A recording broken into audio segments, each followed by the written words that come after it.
Le point à présent sur la situation ce midi en Ukraine avec ces puissantes explosions dans la ville de Sergiva, près d'Odessa, avec vous, Nina Droff.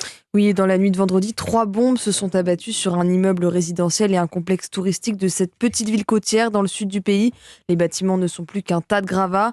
À l'heure actuelle, les opérations de déblayage se poursuivent, mais au moins 21 victimes sont à déplorer, dont un enfant de 12 ans. 38 personnes sont hospitalisées. Pour le président ukrainien Volodymyr Zelensky, cette frappe aérienne est une nouvelle façon d'intimider les civils. C'était une résidence simple d'environ 160 personnes. Elle était habitée par des gens ordinaires, des civils. Le centre de loisirs a également été détruit par cette frappe, un endroit absolument typique de la zone balnéaire.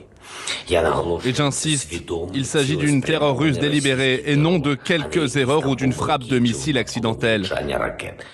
Le porte-parole du Kremlin, Dmitri Peskov, assure lui que les forces russes ne visaient pas les civils. Dans la même soirée, 12 missiles ont aussi touché la ville de Mykolaiv, à quelques kilomètres à l'est d'Odessa. Mais le bilan de cette attaque est encore inconnu. Et dans le Donbass, la pression monte autour de la ville de Lysychansk, la seule ville de la région qui n'est pas encore aux mains des Russes. D'après le commandement ukrainien, la situation est extrêmement difficile. Les soldats sont aux portes de la ville et tentent de l'encercler. Merci Nina Droff pour Europe 1.